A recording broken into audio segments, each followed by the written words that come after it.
bleed green? Are you an ultimate Eagles football fan? Well, you're in the right place. Ready? This is Birds 365, hosted by the new Mac and Mac, Jody McDonald and John McMullen. Here we go. Who collectively have covered and talked about more than 50 plus years of Eagles football. Kick off your day with Birds 365. You'll get debate. We love to argue. You'll get the real story from inside the locker room. And you'll hear from some of the great football minds from around the region. You're about to become an Eagles insider. Get in the game. Join Jody Mack and Johnny Mack and join the football community that flocks to Birds 365. Birds 365 starts right now. Welcome to the NFL. Let's go. Go.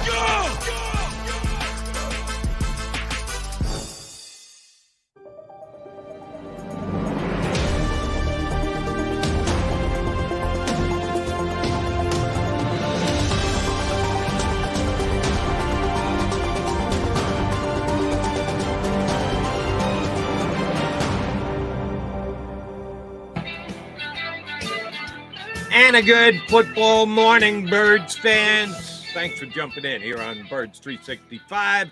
You got the Mac and Mac guys, John McMullen and Jody McDonald, hanging with you for the next couple hours. We're still attempting, efforting, call it what you want, to try and get the link to join us to our first guest. I mentioned this yesterday on the show. Next 3 days here on Birds 365 with the schedule release coming up on Thursday. The question is, will the Eagles actually find out on Wednesday what one of their games are? Because a couple of games are going to be released the day before the schedule release, specialized games, which could include the very first game of the season on that opening Thursday night against the Chiefs in Kansas City. Since we're getting ready for the upcoming season, we know there are three teams that the Eagles will play two times over the course of the year. That would be their three divisional rivals, the Commanders, the Giants, and the Cowboys. So we're going to get a reporter on from each of those three teams, and we're efforting getting Paul Schwartz, a good buddy of mine, has been covering the Giants for decades for the New York Post, top on board and talk about one of the Eagles' key divisional rivals this year. So stay tuned for that. Hopefully we get Schwartzy up here in about the next 15 minutes or so. But before we get to the Giants, Johnny Mac, Philadelphia Eagles down one. Released a player yesterday. Andre, we hardly knew hardly knew how to pronounce your last name, probably more than we didn't know Andre, because he has been here for 2 years. Andre Sachere told his services are no longer needed after being here for 2 years.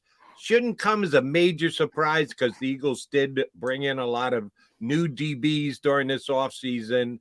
Drafted a couple, signed a couple of more in the post-draft, undrafted free agent signing period. Andre Sachere not back. I'm not going to lose any sleep over him not patrolling the secondary for the Eagles because he honestly didn't play all that much over 2 years from the line of scrimmage. But he's a pretty good special teams player for the Eagles. Johnny Mac, what does the loss of Andre Sachere mean to the Eagles special teams? I don't think it means all that much. You're right. I mean, I think when Andre first got here, he kind of showed up on special teams, and then I don't think the consistency was there from week to week, and that's where he had to make his bones, so to speak. I mean, and he had to be like a Rudy Ford type player to stick on the roster. And, he bounced up and back from the practice squad last year. And occasionally he would make some splash plays as a gunner and say, wow, that's pretty good. But it just wasn't consistent from week to week. And as you mentioned, they added so much as far as bodies in the secondary. I mean, the writing was kind of on the wall. So, in essence, they did him a favor, to be honest. Get him out there as quickly as possible. They probably want to sign one of the tryout players they had over the weekend. I always say, from a coaching perspective, you want to sign one of those guys and say, hey, look, so-and-so did this and we're rewarding them. And you know, Andre will get a chance to catch on elsewhere. So, yeah, it is typically when you're the 90th man on the roster, that's essentially what they're saying he is. It's probably a good idea to get a veteran started on the next chapter. Yeah, but as of right now, with the cut down, letting Andre go yesterday, Eagles are down to 86. So it wasn't like, ooh, we got to make room. They had 3 empty spots on the roster as of right now. So I think that it was more a positional number than it was an overall roster number that they made this decision on. And I know you referenced it a couple times, more so than last year, but the year before that. They talked up a whole bunch of their young reserve defensive secondary guys that could become contributors for the Eagles to the line of scrimmage. Yeah, they're all gone by now. A little hyperbole with some of their young guys, which Andre Sacheret was included in that group. I'm not knocking the guy, but I'm also not going to overstate what his subtraction from the team actually is.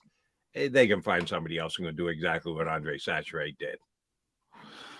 Yeah, I mean, as you mentioned, they brought in, you know, whether you look at guys like,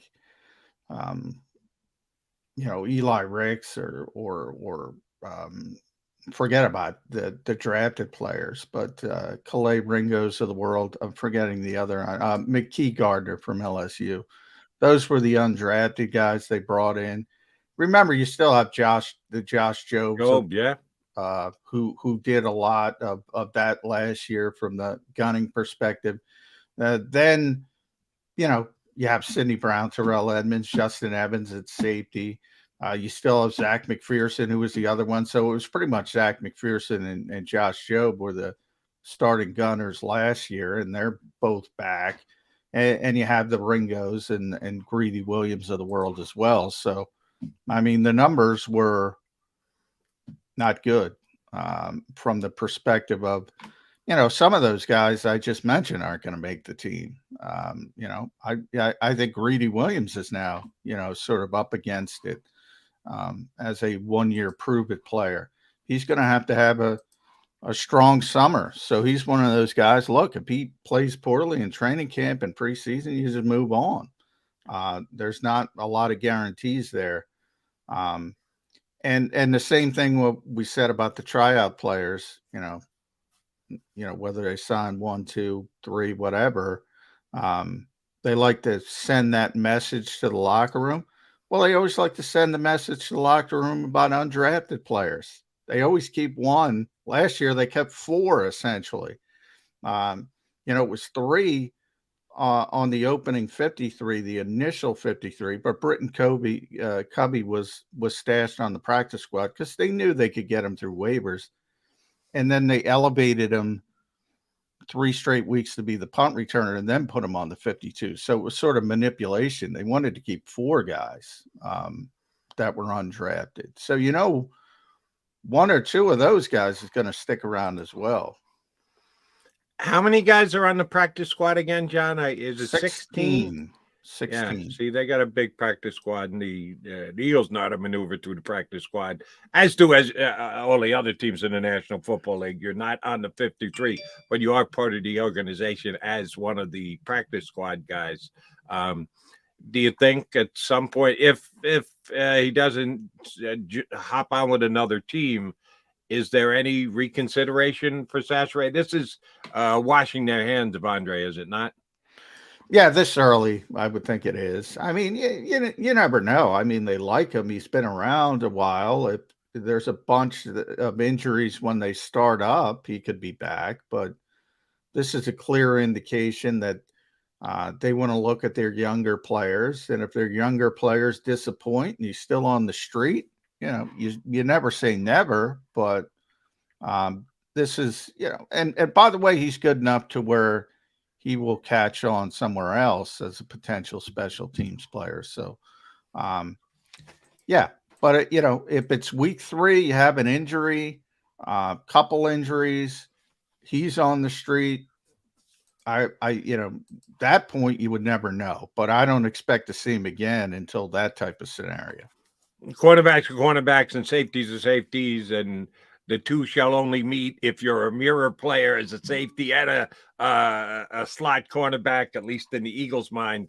But I do look at them as a group and then break them out individually as well. Eagles have a lot of DBs under contract when they have their first workout of the season, rookie camp not being counted because it's only rookies. A name you didn't throw out there, and I always forget that he's on the roster as well. Maybe it's kind of an indication of how you look at his tenure here as a Philadelphia Eagle. What do you think Kavon Wallace's status is with the Philadelphia Eagles? Because you like to brag about getting undrafted free agents on your roster and a great job of scouting and developing and everything else. But you made a commitment to a draft pick, and they try to advance those players even more so than undrafted free agents. Wallace played some last year. He even made a couple of splash plays, but he also made a couple of bad plays. What would you say, and I know it's way too early to do this, but we do it anyway, what would you say Kavon Wallace's status is in the Eagles defensive backfield as of right now? He's going to get pushed. I think the only three guys you can sort of use pen instead of pencil at safety are Sidney Brown, Reed Blankenship, and Terrell Edmonds. So then it comes down to, Kavon Wallace is probably the leader in the clubhouse for that fourth position, but he's got to hold off Justin Evans. And then it's interesting, like, where are they going to use? I thought the knock against Gardner, McKee Gardner is an undrafted corner from LSU. The knock against him is speed, but he's a big guy. So I thought maybe they would move him to safety. Who knows? They might still do that. They have a type.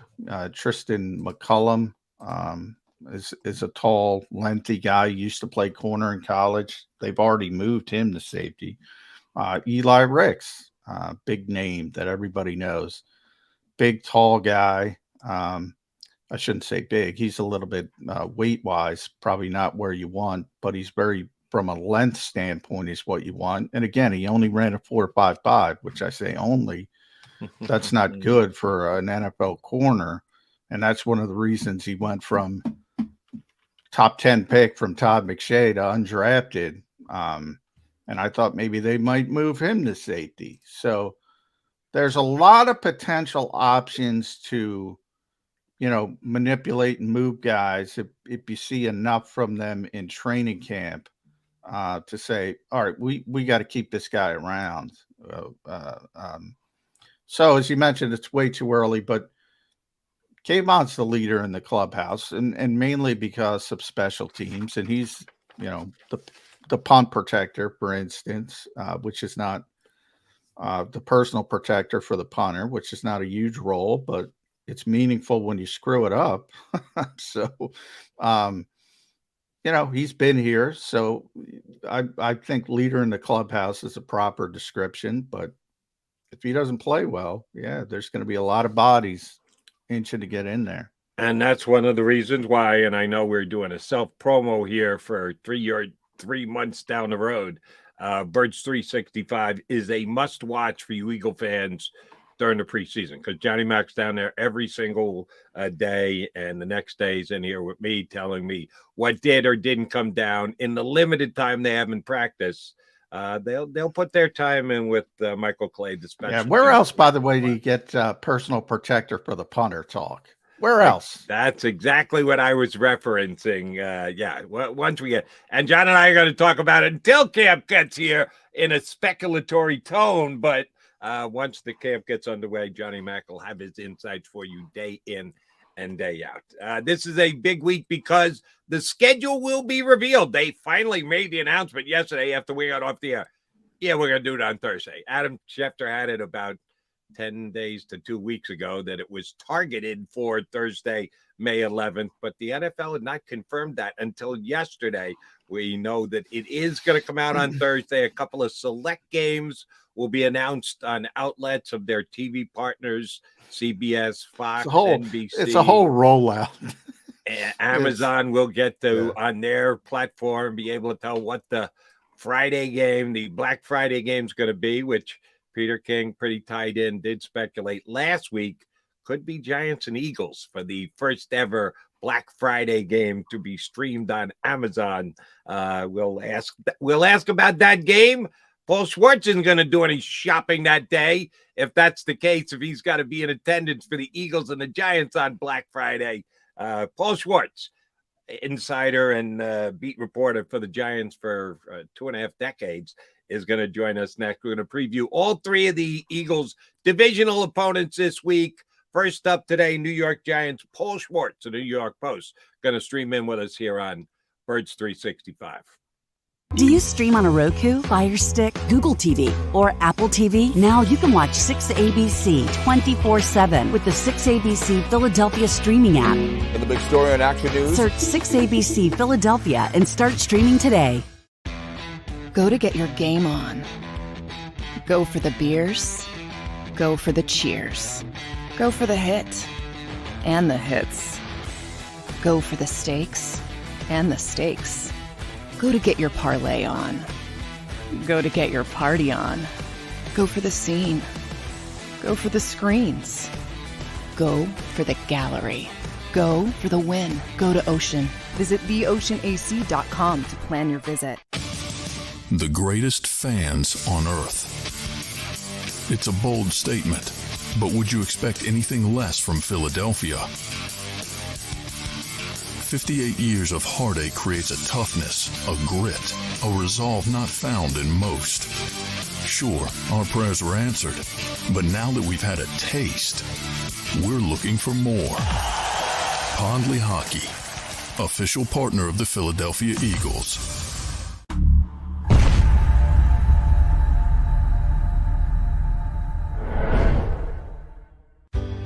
Go passionately. Go fearlessly. Go confidently. Go Birds! Go confidently towards your goals with First Trust, Philly's hometown bank for nearly 90 years, and the official bank of the Philadelphia Eagles. We're focused on getting you over the goal line. So go with conviction. Go with trust. Go Birds! And go forward with us by your side. First Trust Bank, the official bank of Philadelphia Dreams. Oh, and go Birds. All right, did you know I was the mommy slam dunk champion? Really? Yes, really, don't sound so surprised. Let's see it. Oh, you're ready. All right, here we go. Let's hear the crowd. So go to right, go to left, fake them out. Mama, go up, She did it. Again? You can't avoid gravity, but United Healthcare can help you avoid financial surprises by helping you compare costs and doctor quality ratings. United Healthcare. Uh-huh.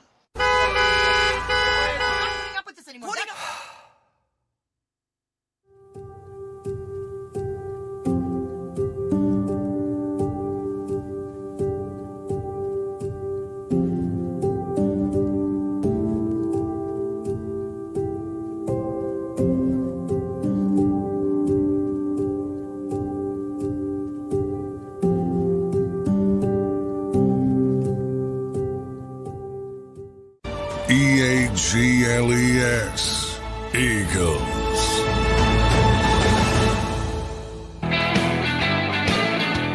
You got your Mega Mac guys here on Birds 365.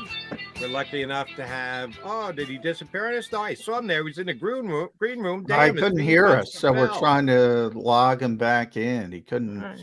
That's an issue. We'll try and get him back up. Paul Schwartz. I've known Schwartz for, holy smokes, 40 years?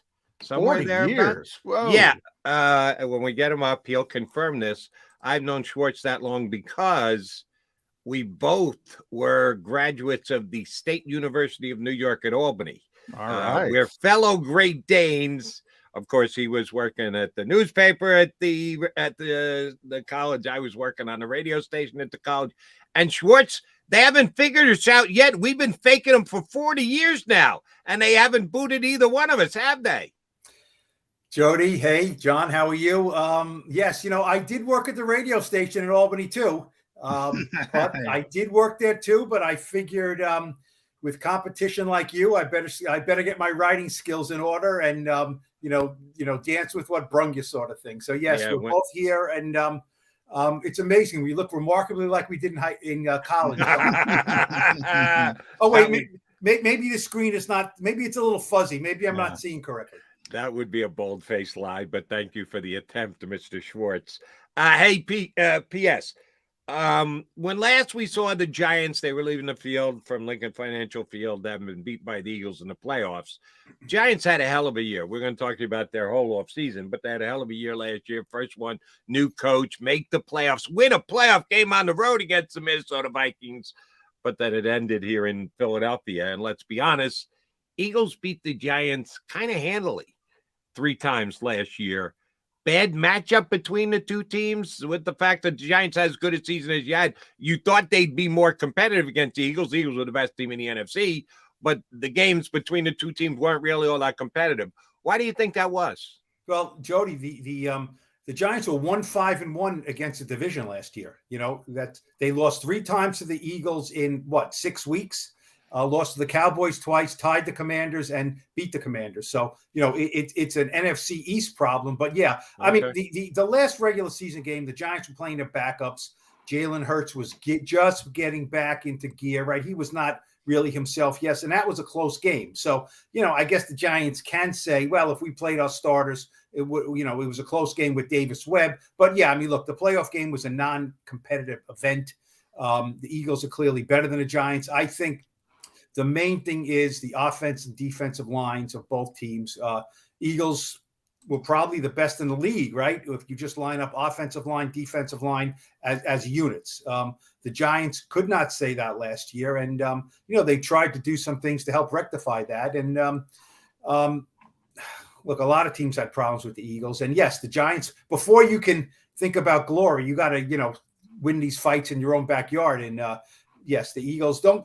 Put it this way: the Giants, when they made moves this offseason, definitely had one eye on the Eagles. No question about it. Paul, you mentioned those. That's kind of what the Eagles are known for, building up front on both sides of the football. Really, since Andy Reid got here in 1990, that's sort of been their foundational principle. It's not often sexy, but it works. When you can block people, you can get some things done offensively, and vice versa if you can't block people. It's been a while for the Giants, but I was finally, I don't want to go overboard, but Andrew Thomas is turning into a really good player. Evan Neal's got a ton of talent. They're starting to turn the corner on the offensive line. And Dexter Lawrence, I thought he was one of the best players in the NFL over the last month or so. He dominated the Vikings in that playoff game. Some nice steps for Brian Daboll, Joe Shane in year one. Fair to say?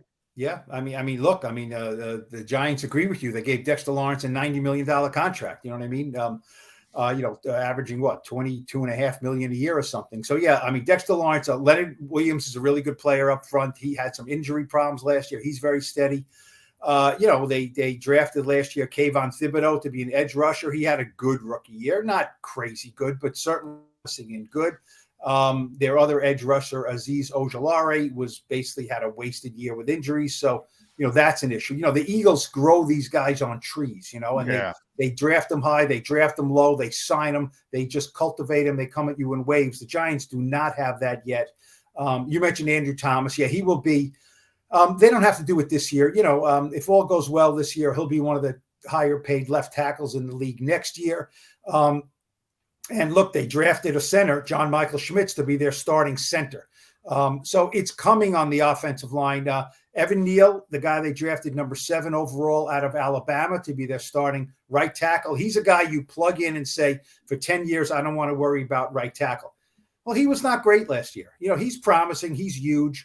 But he had some growing pains, much like Andrew Thomas did his rookie year. So, playing the Eagles twice or like they did 3 times, these are incredible lessons for these guys. So, Yeah, the building blocks are there, but it's just not there yet. That's all. The building blocks always start with the quarterback position, and the Eagles got their guy locked up this offseason, Jalen Hurts, as did the Giants. And although there was a lot of talk about it both in New York and Philadelphia, what are they going to do? I had the prediction dead on accurate. They're going to throw the franchise tag on him and then move from there. They did and got it done. Not as big a deal as Hurts and Lamar Jackson, some of the superstar quarterbacks, but a fair deal and a pretty good commitment to Daniel Jones. Is it a given that he's going to be the Giants quarterback for X amount of years going forward? And if so, how many is X? Well, there's no givens, right? He's their quarterback this year. There's no givens just because of the nature at that position now. Teams just don't wait anymore. I mean, really, this was listed as a 4-year contract for $160, right? Really, it's a 3-year contract averaging $37.5 million. That's what it is. After 3 years, they can get out of it with very little harm done. So I guess if you want to say, now you're giving me the hives. I'm trying to think of this is algebra now, right? Sal for X. Sal for X. Sorry about that. Yeah. I knew that Albany education would pay off for something, doing math with your buddy Johnny Mac 40 years later. Yeah, that's why I went into writing, okay? Because I had a hard time solving for X, right? Well, X is 3 years, really. Now, I'm not saying he's guaranteed to start for 3 years, but, the debate with Daniel Jones was not, is he worth 35 or 40? Because if you look at it, if you think you have a mid-level or you have can we agree he's not maybe a top 10 quarterback yet? And he's not a bottom 10 quarterback yet. Can the three of us agree with that right now? Yeah. So if you want a quarterback who's 11 to 15, let's say, you have to pay him $37.5 million a year. Yeah. That's just the way it is right now. So, can he be more than that? The Giants think so. So, he didn't get Jalen Hurts money. He got commensurate money for a guy who's like the 13th or 14th best quarterback in the league. Who's your starter? Now, he was only 1 year with Brian Daboll. He did well. He stayed healthy. They're going to have to get his running down. I think just like Jalen Hurts a little bit in Philly. You can't have these quarterbacks running all over the place because they're too valuable and it's too dangerous. Jalen Hurts is a more athletic guy than Daniel. Although in a foot race for 40 yards, I mean, Daniel's really fast. He's a fast guy. But they have more weapons this year. We'll probably get into some of those. They have Saquon back. He's their quarterback, and the surprising thing to me was last year they did not pick up his 5th-year option. Joe Shane came in and Brian Daboll came in. The first decision they made was we're not picking up his 5th-year option, which would have only been $22 million for this year. So it was absolutely 100% prove it to us. We didn't draft you. You're a good guy, but we didn't draft you, and we just won't keep you if you can't prove it. He proved it. So if fans love what Joe Shane and Brian Daboll brought, then I think they have to at least trust, especially Daboll. Daboll's a quarterback's guy. He didn't have to sign off on Daniel Jones, and he did. Yeah, and you're right. I mean, that's the cost of doing business at that position in the NFL right now. But if you want to get him from 11 to 15 to top 10, I think the best way to do it is to help them with weapons. Have they done enough? I mean, Jalen Hurts deserves all the credit in the world for his step forward, but don't dismiss A.J. Brown, man. We saw that up close. What a difference he made for this offense is sort of the final piece of the puzzle. Everything fit into place. The Giants seem to be carpet bombing wide receiver, Paul, but I don't see any. I mean, they drafted Jalen Hyatt. They brought in Paris Campbell. You still have Slayton back, and Sterling Shepard will be back healthy. I like that kid Hodgins, but he's kind of limited, from an athleticism standpoint. And they did bring in Darren Waller, who, but he's been injured. He's proven, but he hasn't done it for a while. Do you think they've helped Daniel Jones enough? Are there enough weapons on this team? And then Saquon, who hasn't signed his franchise tender, correct? Correct. So he's not signed it. Yeah. Look, very few guys sign their franchise tag in April and May. Why should they, right? He's not at the offseason workout program. I think there's probably a 50-50 chance they come up with a 3-year deal for him.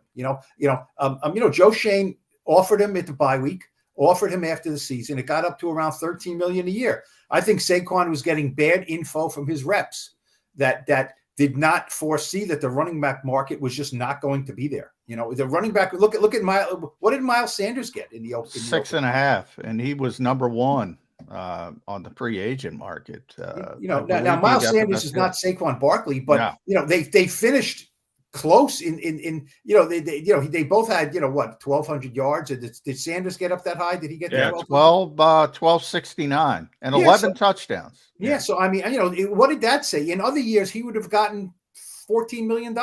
It's just not the way it works anymore. So they did a bad job with that. And a player has to suffer when his reps don't do a good job, right? And Saquon's suffering a little bit. I think they could come up with something. As far as the weapons, that's a good point you made, John, about carpetbagging wide receiver. You know what the Giants didn't do? The Giants loved Zay Flowers, right? They love them. He wasn't there. The four receivers went off the board for the first time in history, 4 in a row, right? The Giants were going to take a couple of those. When they didn't, they pivoted to really what is their number 1 need, cornerback, and they took Deonte Banks of Maryland. So that was fine.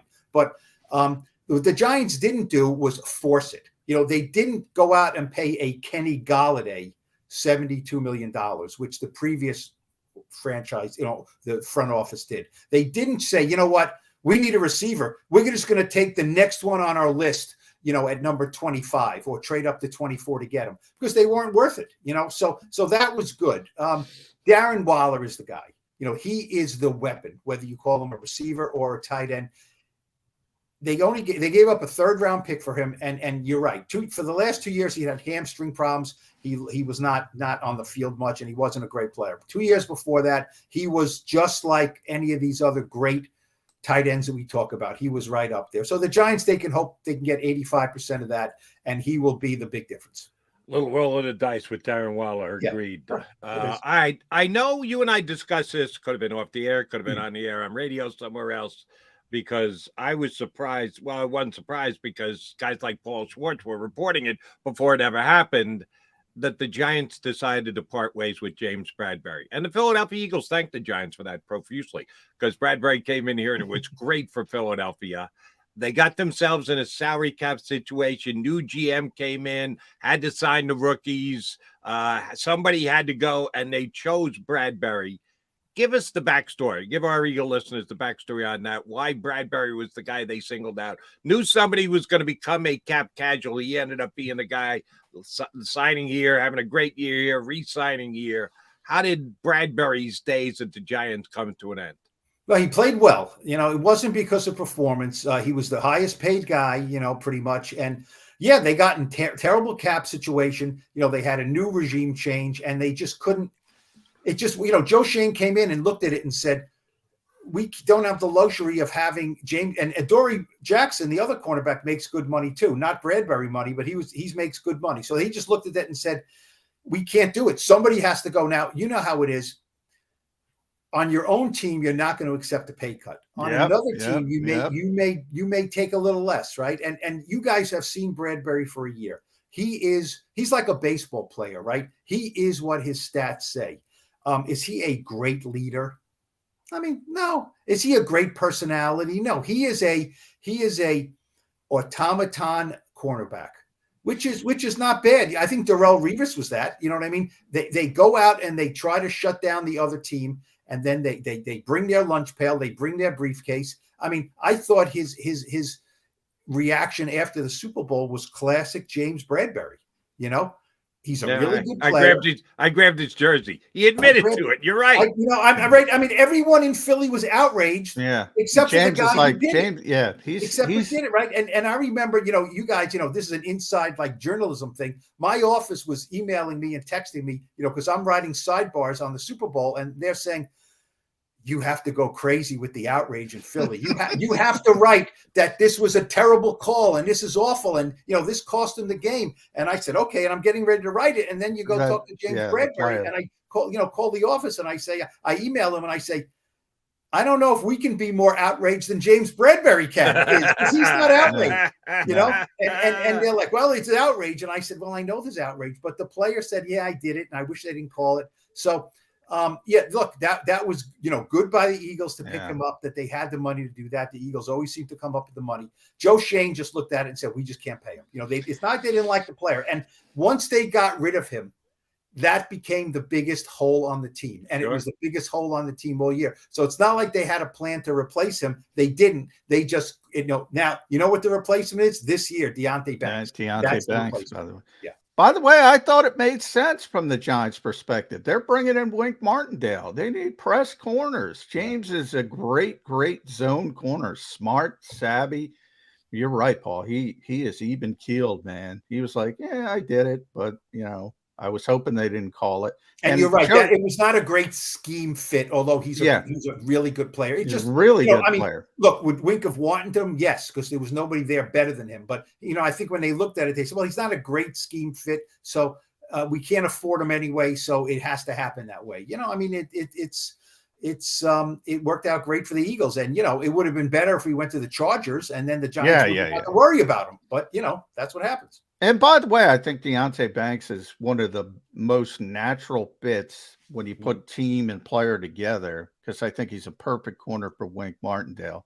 I want to talk about Wink because I don't know if you know this, Paul, but Eagles fans, I'm not going to say love Wink Martindale, but they want him to be their defensive coordinator because he's like the only guy in the league with that old school mentality of aggression, rush, blitz. How is he sort of taken in New York? How did the Giants fans look at Wink Martindale? Well, if you see a bunch of middle-aged guys walking around with sleeveless, long sleeve, whatever he wears, I mean, he is.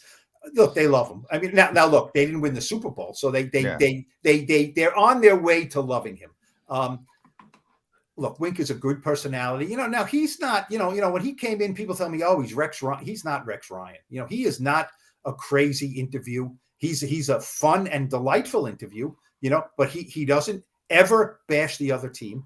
He always praises his team, his guys. If somebody screws up, he kind of couches it, but he's a delightful guy. He had this thing at the start of the season. He didn't do it much later in the season where he would compare guys to other guys. And he would compare guys. I loved it. We would have loved it, all three of us, because he compared guys to guys who played in the 60s and 70s, and half the people there were like, who's that? I don't know who that is. Can you spell that for me? But it was fun. But, look, he's a very aggressive. His players like him. He emboldens his players. He is this is what I think you can do, and I'm going to let you do it, player. He's not, you can't do that, so we have to limit you. Now he substitutes. They had more substitutional, changes than any team in the league last year, I think, on defense. So he was big on, okay, not so good on second down, we'll replace him. But he had to do a lot of that, and I think he'd like to do less of that if he had a better core. Which is, they had big problems with their interior linebackers, their inside linebackers all year. So he had to move guys, down to down. He had to switch guys a lot. But, Wink is a very colorful guy. Like Mike Kafka had like 4 or 5 interviews to be a head coach, the offense coordinator. Yeah. But he's much more vanilla, much more buttoned down, 35 years old. Look, Wink wants to be a head coach. He just wants to be a head coach. He says, I have a great job here as a defensive coordinator for the Giants. Dable pretty much leaves him alone. He is the defensive guy. He wants to be a head coach, so he wants to do well. He wants to be colorful. He wants to be good with the media so he can get a chance. All right, along those lines, you watch every snap of all 17 Giant games. I watch most of them, and certainly every snap of Giants-Eagles. Yep. A guy who I thought played well for them last year, specifically games I watched, and the games against the Eagles that the Giants couldn't find a way to win, but it wasn't, in my opinion, this guy's fault. They let Julian Love walk out the door, which I was a little surprised by. And Seattle made him a good offer. It wasn't like the Giants were pushing him out the door. They just got outbid for his services. I thought he did a nice job for them at safety in the secondary last year.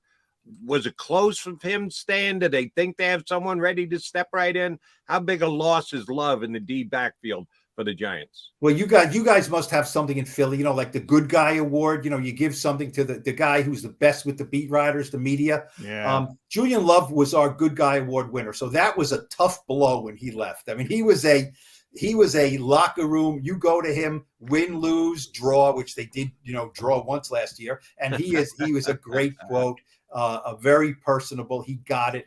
He was a guy who was made for New York. He's a kid from the Chicago area, so it's not like the city was a problem for him. And there's a couple of things. First of all, they had a ceiling with Julian Love because they have Xavier McKinney on the team, who they're going to make the highest paid safety next year. So they know they're not going to go crazy with Julian Love, knowing we have Xavier McKinney sitting in the wings, so we're going to make the higher paid safety. They liked him a lot. Joe Shane told me that he made him what he thought was a better offer. Okay, so it wasn't like they felt we got outbid. Seattle gave him way more money. I don't know exactly how it was structured, but Shane said we gave him, our offer was more money. Okay, but Julian was getting some bad information, and maybe it was structured a little differently or something. Maybe they showed him more love. Joe Shane is kind of a tactician. He doesn't show a lot of love, but then he gives what he thinks is proper. So I think they thought they were going to keep Julian Love. It wasn't like we're moving on from him. They gave him an offer they thought was good. The safety market also was not great, right? Yeah. Safety and running back was not great. So these guys who were hoping for 10, 12 million, they weren't going to get it. So, we'll see. Seattle's far away, and, he's going to a team. We'll see how that works out. But the Giants thought that they gave him a better offer and that Julian just didn't take it. We'll see how it works out. But it's not like they didn't like him. They did like him. Mm-hmm. Paul, you mentioned Julian Love, obviously probably their biggest loss in free agency. Their biggest gain, you were mentioning that inside linebacker position. I don't want to butcher the kid's name, so help me out. Bobby Okereke from Indianapolis. They gave him a lot of money, and you're not supposed to give off-ball linebackers a lot of money unless you're the Chicago Bears. Was it that bad that they felt they had to overpay, or do you think that was a real need and it was a good contract? Well, I believe it's Okereke. Okay. Okereke. Okay, I got to practice that too. Yes. You just call him Bobby. Call him Bobby. Bobby O. Bobby O. Yes, like not Bobby Ojeda, right? Bobby O. Right? Bobby O. Well, yeah, they gave him $10 million a year. That's probably a little steep for an inside linebacker. They needed him. They needed someone. Don't forget, last year at this time they had Blake Martinez, who the previous regime of Joe Shane loved. He was their Captain America. He was their guy. Yeah. He was a team captain. He had 140 tackles. He was their spokesman. We had a season through Zoom. Every time they lost, there was Blake Martinez on Zoom, explaining why they lost. He was the good soldier. And, he was not a good scheme fit. He got a little hurt. He had an ACL before that, and then he didn't want to play. And now he just sold what is it? Not Yu-Gi-Oh. What's the other card? He sells these cards. He went to the Raiders. He retired, and he sells these cards, Yu-Gi-Oh cards or whatever. These cards. He sold one for $1 million. So no, wow, yeah. So he's I did not know that. He's opening trading cards and making money. So, more power to him. Right. Yeah. But that was a rough position for them last year. They tried Jalen Smith from the Cowboys. He was okay. So this guy is a quote unquote tackling machine. He had 150 tackles for the Colts. I think he's only 26. So he's got years. He's bigger. He's a little bit of a more physical guy, and he can cover the tight end a little bit. So yeah, this was a complete need. Wing said, I need this. I just need a guy I can count on. He can play 3 downs. I need him. So they gave him 4 years, 40. It's not crazy money. It's not crazy money. It's maybe a couple of $1 million higher than you want to spend there, but sometimes you got to fill a hole any way you can. I know the most of the guys that I trust that aren't New York writers. I trust Schwartz, but not when it comes to the Giants, because he's going to give us the always look on the bright side of life answers. Not true. He actually will rip the Giants when necessary. I'm just busting his chops. But most of the national guys that I read post-draft report cards on thought that the Giants had one of the better drafts. The Eagles as well as an A draft, but the Giants got a lot of A grades as well. How much does the Schmitz pick at center make the Giants draft? They needed a center. They got a guy who's probably going to step in, get plugged in year number 1. How important was he to the Giants draft? And overall, what do you think of the Giants draft? Well, look, I always find it funny when these guys, A+. Yeah, because you picked the players that you like. The Giants picked the players that you like, right? So like if there's a guy out there drafting and he says, I didn't like Jalen Hyatt at all, I wouldn't have traded up for him, then you're going to give the Giants a bad grade, right? Right. If you had Jalen Hyatt as a second round pick and the Giants got him in the third, they're geniuses, So yeah, and look, I mean, the problem with the Giants was the Giants, a lot of people gave an A or an A+ for whatever that means. But the Eagles got like an A++, So, a lot of people thought like, oh my, how do they keep on, they just have this pipeline to Georgia and they just keep on taking Georgia's best defensive player. So, we'll see how it works out. I think, Jody, to your question, Deonte Banks, John, as you said, it was a big need. It was a great scheme fit. The receivers weren't there. You just take them. It was sort of an easy pick. I think if Banks wasn't there, Joe Shane might have traded down instead of trading from 25 to 24, because he was like the last man standing on their board in that wide receiver cornerback group. So that was an easier pick. It made complete sense. Now, I think what made the draft I know in the Giants' minds that once they took John Michael Schmitz in the second round, they needed a center. I think they might have had Joe Tippmann slightly higher, but he went to the Jets. But I think it was fractions. I think they were thrilled with either of the guys, and I'd be shocked if he's not their starting center. As a rookie, that's tough. But I think what made it for the Giants is once they drafted John Michael Schmidt, they said, okay, now we're not going to get Hyatt. We just have to assume we're not going to get Hyatt. He won't be there at 89. And right after they took him, Joe Shane told everyone, you know what, let's see if we can get greedy here.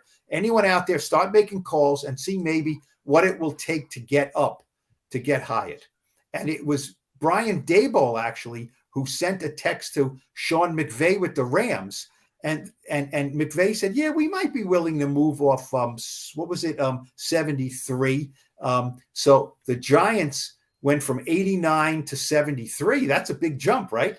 They gave up their fourth round pick because they thought Hyatt was a second round vertical threat, better than most people thought. So I asked Joe Shane directly after the draft, did you think you could get Schmitz and Hyatt in this draft? He said, I did not. And I did not see a window to get that until we started making all these moves. So what made the draft is, it's like anything, right? You guys cover the draft and then you hear fans, once they take a player to position, right, the Eagles, then fans say, well, what about this position?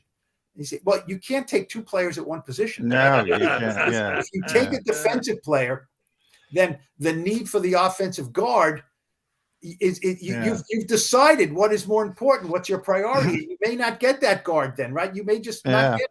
So the Giants, last year, the two players that they didn't think they would be able to get both of them. So that's what they were most happy about. Yeah. You know how that works, Paul. Last year, the Eagles said, hey, it was between Cam Jurgens and Nakobe Dean in the second round for us.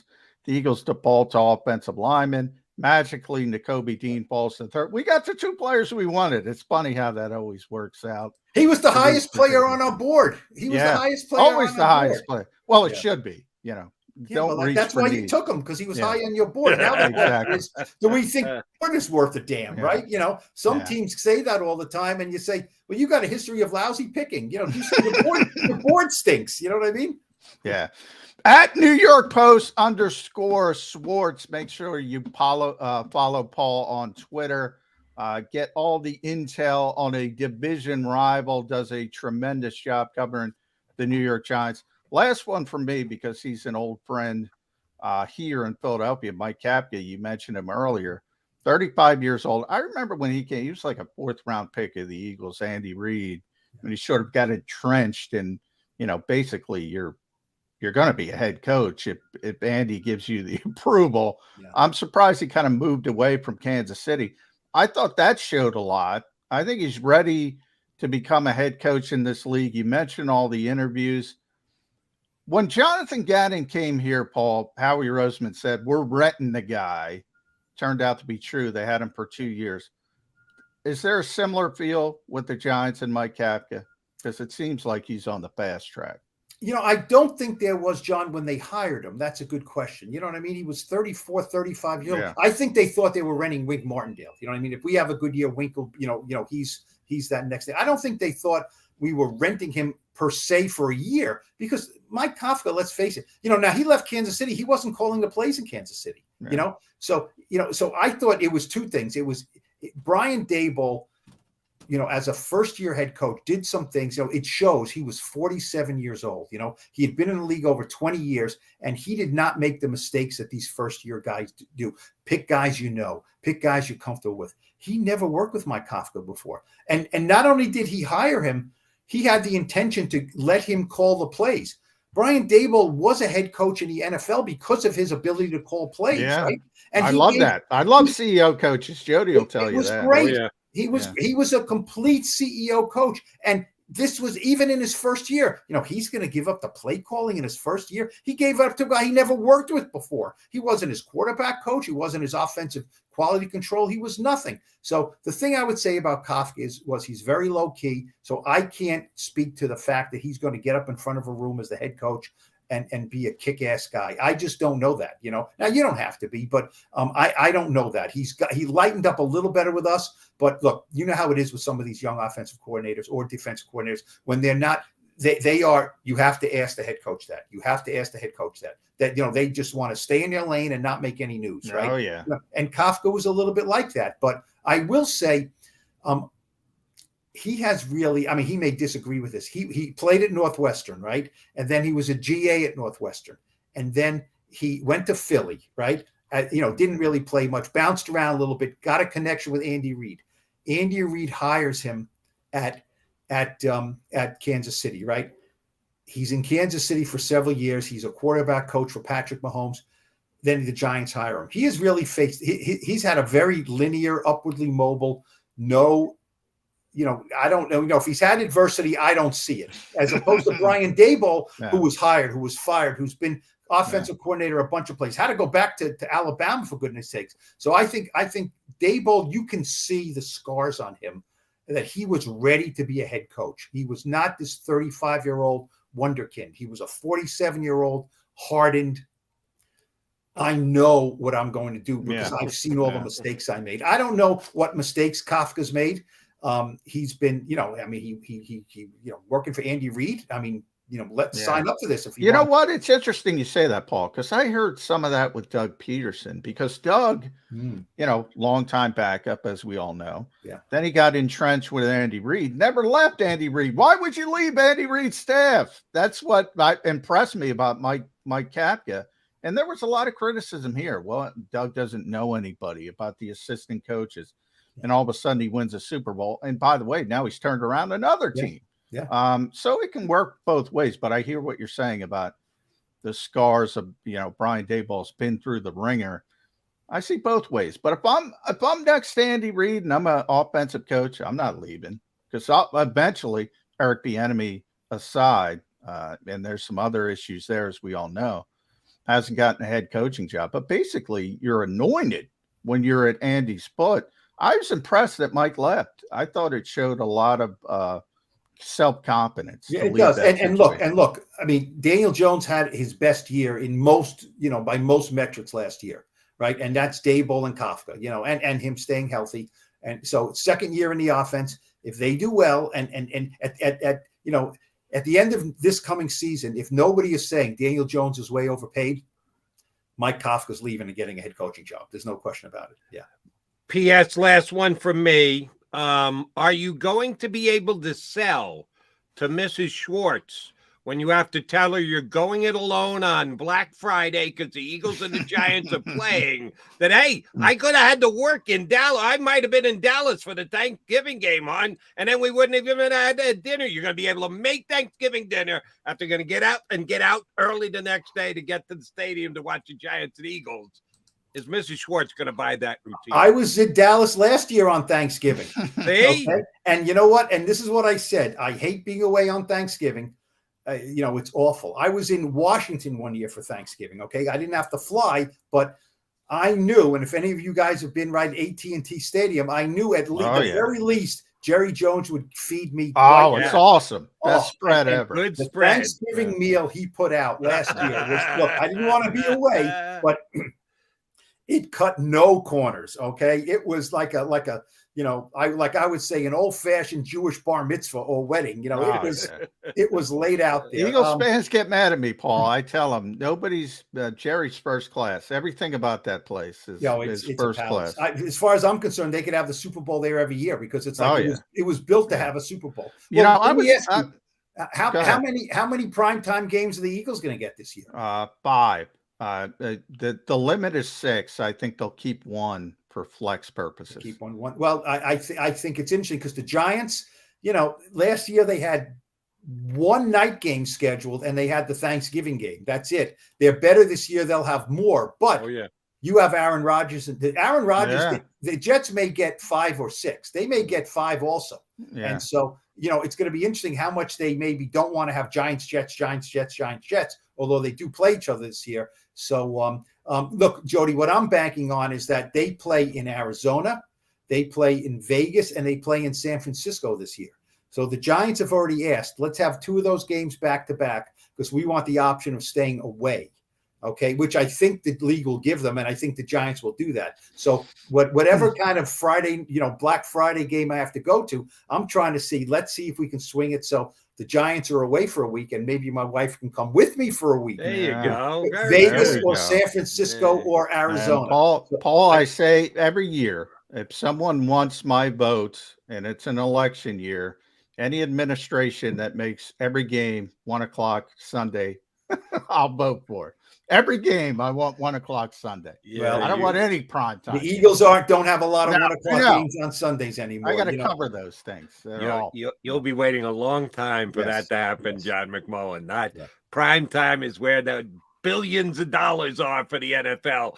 They'll be taking every game 1:00 Sunday. Yeah, good luck. Hey, you know what? When the Rams won in 1999, right? No one thought they would win. No one knew who the heck Kurt Warner was. 15 out of 16 games Sunday at 1. So we're now talking 23 years ago. John, I'm going to have to wait that long to get that kind of schedule going forward. Paul Schwartz, this was a lot of fun. Thank you much for doing it with us. We will certainly get you back up again as the season gets closer and continue to enjoy your offseason, big guy. Thanks, guys. I enjoyed it. Take care. Paul Schwartz, New York Post, been covering the Giants since about as long as I've been doing radio, which is sneaking up on 30 years. I think Paul's 30th anniversary potentially is next year. But I've known him since the Albany State days back in the 80s. That's Albany, right. The Great Danes, baby. The Great Danes back then when they were a Division III powerhouse in both basketball and football. I even forget what the hell the conference they're in. It's like the subdivision. It's not top flight Division I, but they're Division I football and Division I basketball. No, back in the day, they were Division III, which, allowed me to play 1 year of basketball because if they were Division I was not going to be on Albany's squad. I can guarantee you that. He's John McMullen. I'm Jody McDonald, the Mac and Mac guys, Birds 365. We got BLG, Brandon Lee Gowton, going to join us in less than 20 minutes. So stay right here with us.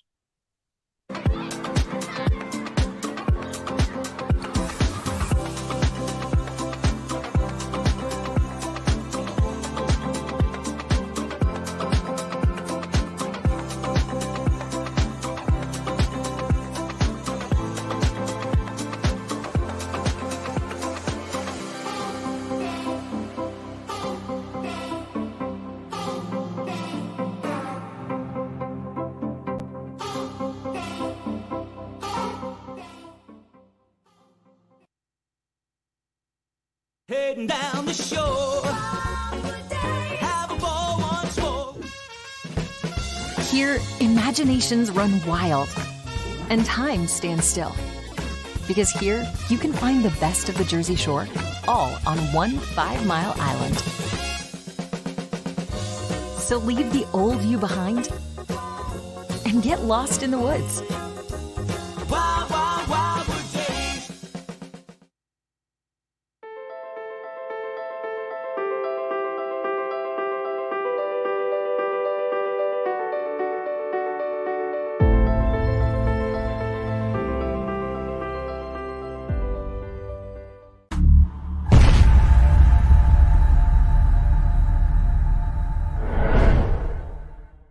Score and save at Southeastern PA and Delaware with Colony Pools this football season, and let the experts close your pool with a custom Merlin safety cover in green for the birds. And if you join our Winter Watch team, we'll give you another 20% off, and Colony Pools will handle it all. Keep your tiles on your pool, not in your pool. Fly with Colony right now, Birds fans. Visit flywithcolony.com. Hi everybody, my name's Jason Lombardi. I'm an inspector at DryTech. At DryTech we offer 3 major services, the first one being basement waterproofing. The second service we offer is foundation and structural repairs. And then the third service that we offer is mold remediation. If you feel you are having a waterproofing issue, give DryTech a call or check us out online.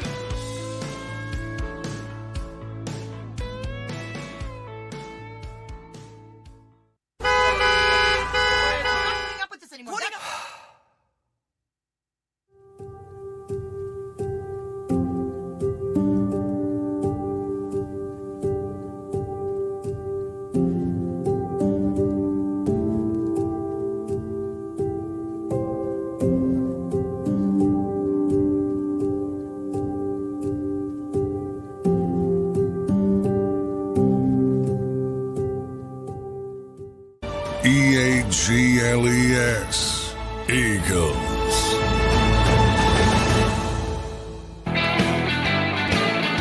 You got your Mac guys, McMullen and McDonald here with you on Birds 365. We thank Paul Schwartz for jumping in. We will do a Commander's spot tomorrow.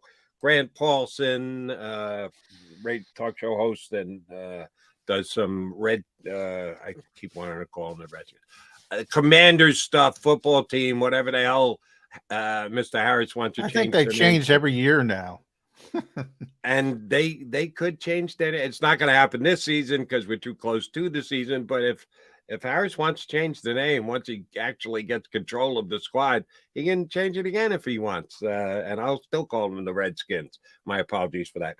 But we're going to do a Washington spot tomorrow with Grant Paulson from down in D.C., and then on Thursday, we got our boy John Machota from The Athletic, Cowboys beat guy on. So we're going to do a little bit of an off-season deep dive on each of the 3 Eagle opponents over the course of the week.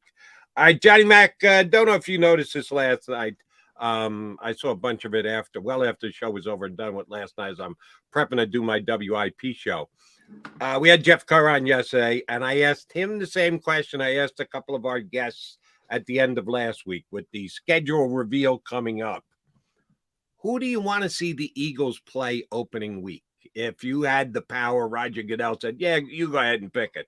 And you could hand pick the opponent for the Eagles for week number 1. We know who the 17-game opponents are going to be and where the game's going to be played. We just don't know when it's going to be played. If I narrowed it down to week number 1, who would you want to see? We got a lot of response after the fact on Twitter, too. And thanks for following us on Twitter with me putting the question to Kerr. And I realized I never put the question to you. I've done it with a couple of different guests, but I haven't gotten your answer to that question. For the best of the Philadelphia Eagles, for the season to play itself out the best that it can, well, no, maybe I did ask you to play Jeff Lurie rather than say, John McMullen, what would you like to do? So let me ask it directly of you. What would you say the Eagles' best opponent for opening week would be? I would say Kansas City, get it over with. I'm a little bit different than last year. You probably remember from last year, I didn't think Detroit was the best matchup because I thought they were going to be a bad team.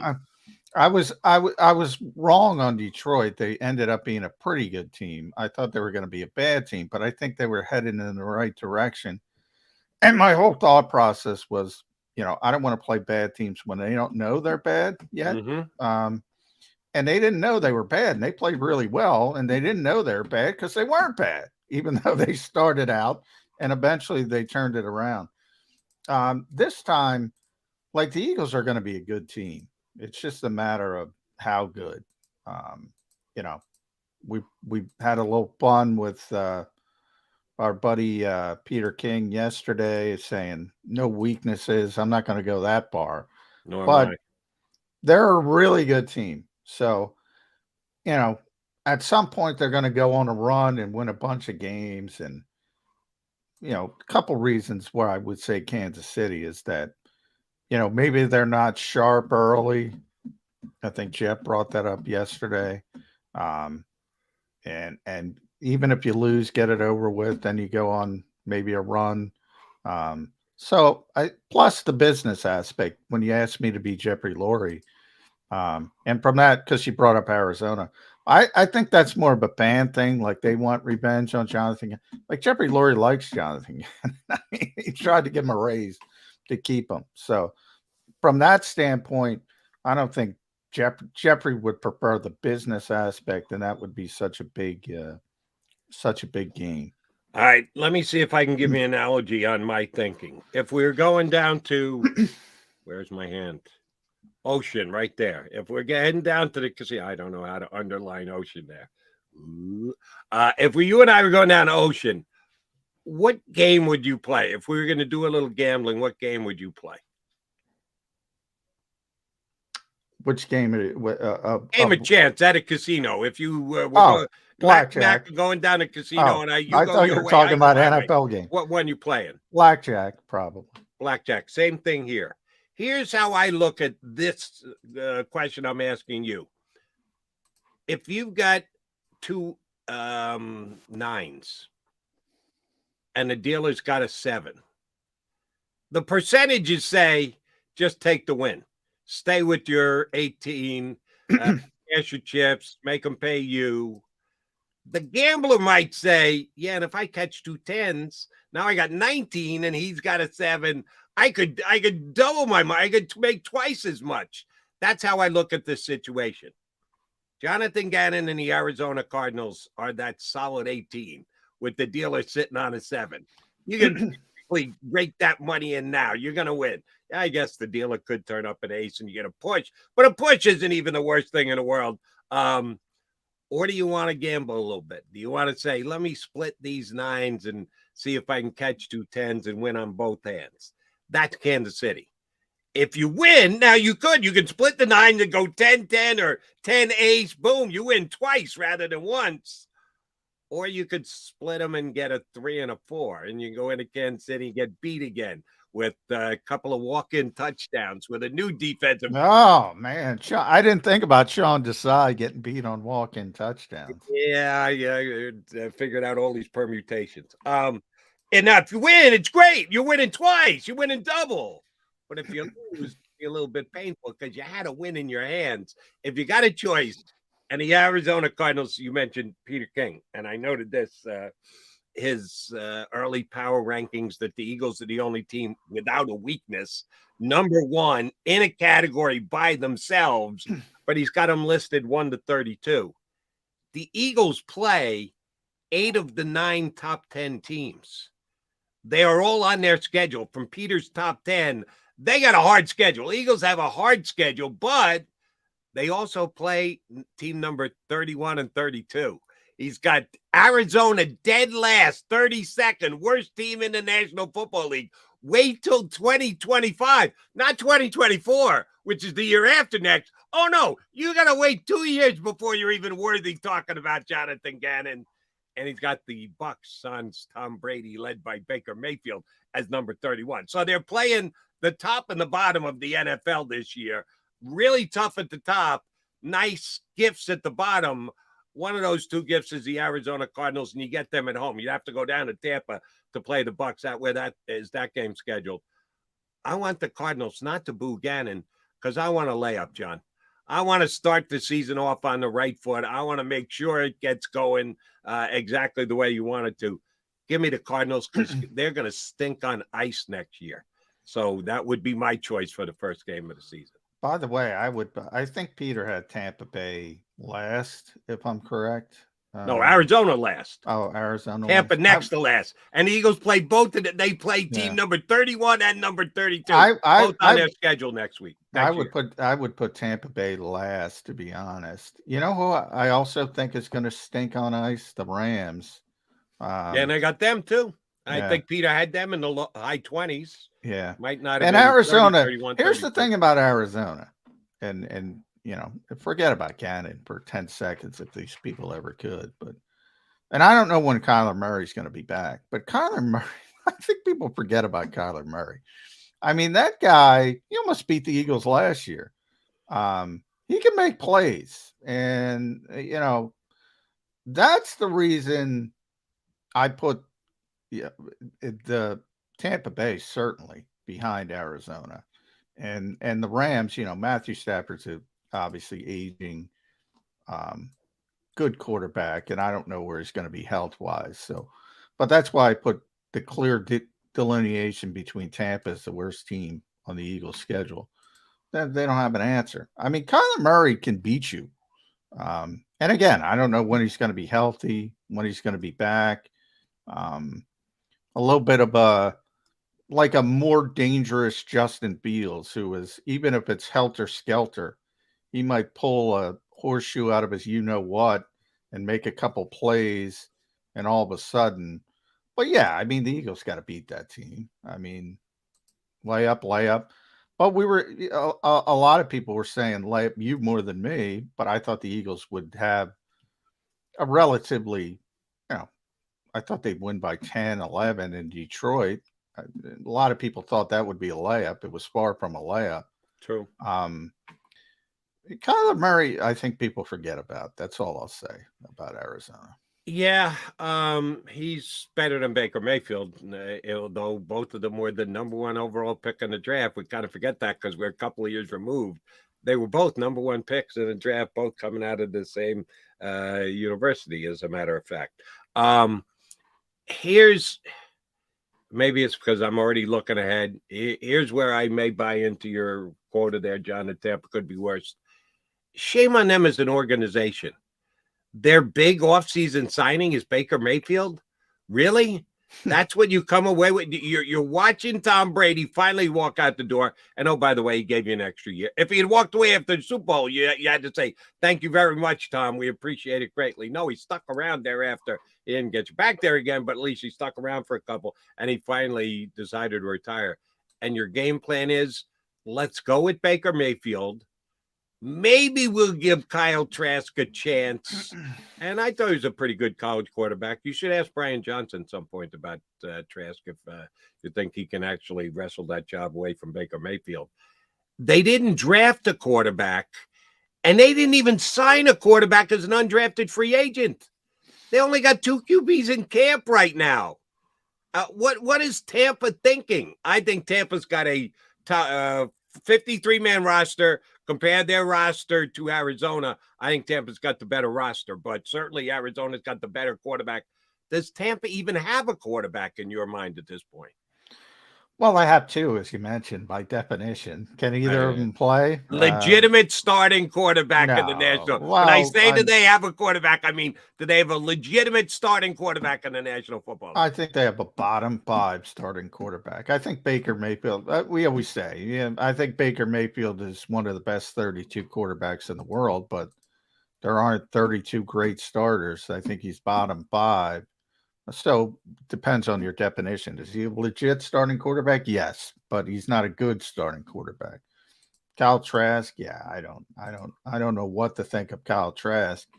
And they still have some good players, obviously, and Mike Evans the is still there. Put up some numbers with those wide receivers. Yeah, the Giants wish they had the Bucs wide receivers. Yeah. So there's still the remnants of sort of that Super Bowl team. And I think Peter's the one who said it was worth it. You get that Super Bowl championship and you got to take a step back, but they're going to take a step back. They're not going to be very good. And if you're asking me the biggest layup on the Eagles schedule, projected schedule, I would say Tampa would be the biggest Tampa's layup. on the road. Arizona's coming to Philadelphia. That's true too. In fact, the home field advantage, I'd say Arizona. I know Gannon's your guy, and I do more defending of Gannon than questioning Gannon, but the Cardinals are going to be bad. And, oh, by the way, the question is first game of the season, which guarantees Murray's not going to play. or pretty much does. I don't think he's going to be back for the beginning of the season. Yeah, well, if he's not there, if he's not playing, yeah, then it's definitely Arizona's definitely the biggest layup. I'm assuming it's going to be later in the season. He's going to be there. And yeah, I just think people forget about Kyler Murray because last year wasn't a great year, obviously, for him. But the year before that, I mean, people were raving about him, talking. He's a top 10 quarterback. He's getting the big money deal. You know, they started out 9-1 that year. Remember how they started out 9-1? Everybody was like, "Oh, he's a superstar." I had him going to the Super Bowl 45-1. I took a flyer on him, going, "Can I actually hit this? Do I have a chance here?" It's amazing to me how quickly people turn. Now he can't play. No, he can play. He can play. Now, is he frustrating at times? Yeah, we know all the stories about he doesn't do the off the field work and all that kind of stuff. But he's stinking talented, man. And one of those things about those undersized quarterbacks and everybody's questions on Bryce Young, and I think Bryce has got a chance to be a really good quarterback, but do not compare the athleticism of Bryce Young with Kyler Murray. Kyler Murray is different when it comes to that kind of stuff. He's running around like that big play down the field where he runs around it's like a Randall Cunningham play. Was it Hopkins he hit down in the end zone? He is really gifted, and I just feel like people forget about him. It's amazing how quickly people turn. He is gifted and can do certain things with the football that I don't know any other quarterback, including Jalen Hurts, including Lamar Jackson, can do. But my knock on Kyler Murray's always been the same thing: field awareness.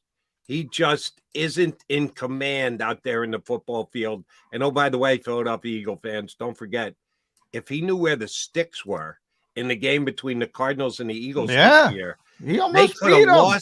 They could have lost that game, but he didn't know where the first down was and slid down short of it, which meant they had to go field goal. And the Eagles had the better replacement kicker than the Cardinals had. Yeah, I was going to say, and you're that was right. The difference in that game. And you're right. Kyler made a big mistake, but even if they had a decent kicker, you know, that's field awareness. You got to know you've got a substitute kicker that you don't know he's going to make this kick or not. Oh, I'm not excusing it, but I'm just saying that was a really bad team last year against a really good Eagles team, and they almost beat them. They were in a position. So, I mean, this is the NFL. And, you know, everybody's got good players. I say it all the time. And anybody can beat anybody. It's proven every year.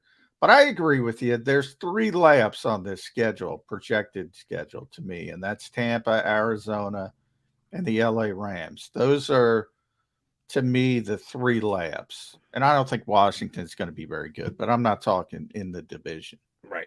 But the thing about Washington is you can get them at home. You can get Tampa at home, the Rams and the Cardinals. Cardinals and Washington would be home. Washington's away, too. But the Rams are an away game as well. And here's the thing about Washington. I'm a little tempted by Washington. We kind of forget that was one of the Eagles' losses last year. Washington came here. Eagles kind of shot themselves in the foot as much as Washington beat them. But Washington did actually only loss with Jalen Hurts. Only loss until the Super Bowl. Right. Only loss.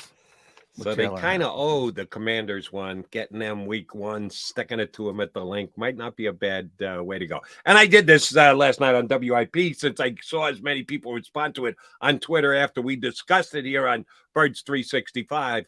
Number 1 choice was Cardinals. They want Gannon coming to town. Well, I could have told you that. A layup plus the chance to boo Jonathan Gannon. Yeah, that got the most votes.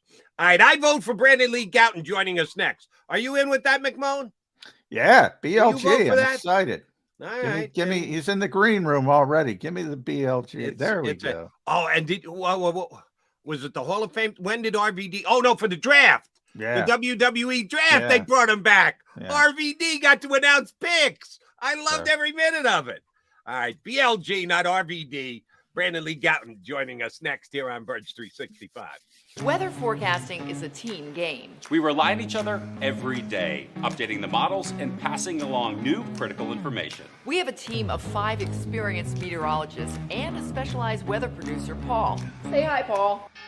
Sometimes what I see in the model, Cecily could see something different. That's when we come together as a team to make our most accurate prediction. And all of this backed by more than 100 AccuWeather scientists. It's a team game. And we have the best team in town.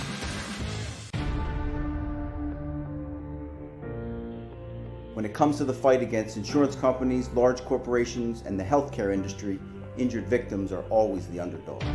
But that doesn't worry us. At Messa & Associates, we're an injury law firm from Philadelphia, and we come to fight.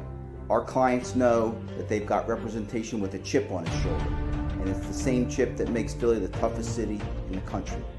Call 215-568-3500 or visit us online at messalaw.com. Messa & Associates, the toughest injury firm in Philadelphia. Go to get your game on. Go for the beers. Go for the cheers. Go for the hit and the hits. Go for the stakes and the stakes. Go to get your parlay on. Go to get your party on. Go for the scene. Go for the screens. Go for the gallery. Go for the win. Go to Ocean. Visit theoceanac.com to plan your visit.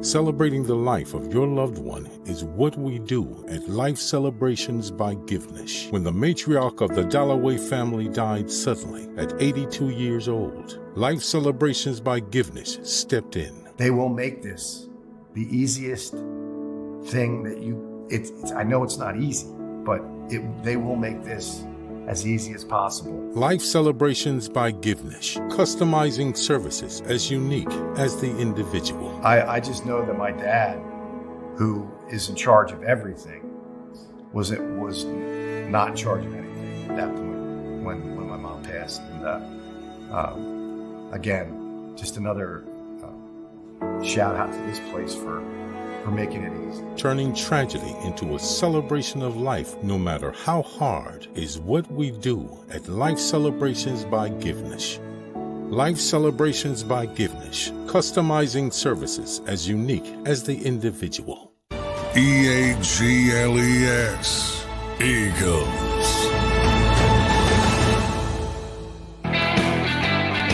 You got Birds 365 streaming into your living room. We thank you for that. With John McMullen, I'm Jody McDonald. And there he is, BLG, Brandon Lee Gouton of Bleeding Green Nation, who got to hang out with John McMullen last week at the Eagles rookie camp. Anything jump out to you other than it was good to catch up with a bunch of your fellow beat guys, BLG? Well, John will tell you that I was not there, Jody. You didn't go? What the hell? No, look, hey, sometimes the offseason gets crazy here behind the scenes. A lot of things happening behind the curtain at Bleeding Green Nation that I wasn't able to go. My apologies. 15 minutes of Austin Prohl you missed, BLG. Son of Ricky. That's right. Runs good routes, though. There's my rookie camp update for you. Okay, yeah. He runs sharp routes, which should be no surprise. But, it's a necessary evil rookie camp as we go through the process. I think the more interesting part was Nick Sirianni talking afterwards. And I'm sure you saw the transcript sort of back and forth with our buddy Tim McManus about Jalen Carter's conditioning.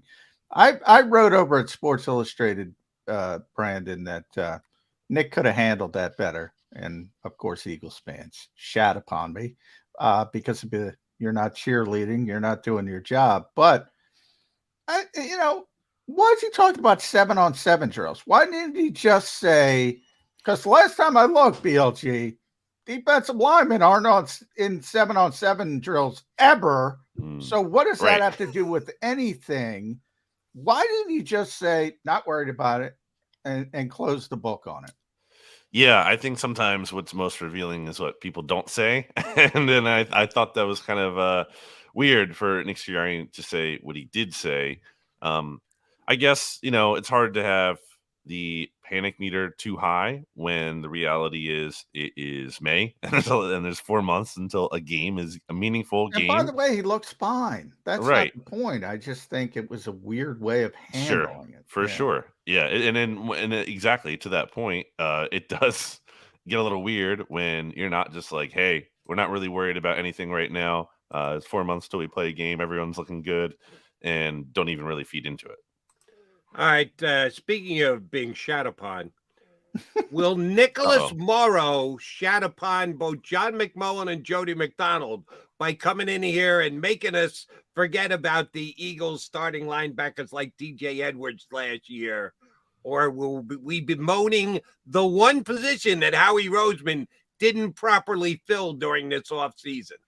Yeah, I think the precedent is that expectations have to be kept pretty low, considering what the Eagles' history is, especially under Howie Roseman, when it comes to these free agent bargain bin linebacker signings. You know, Kaiser White kind of stood out as the exception last year, but again, they also kind of paid more for him. A little bit more, yeah. It was like worth up to $5 million.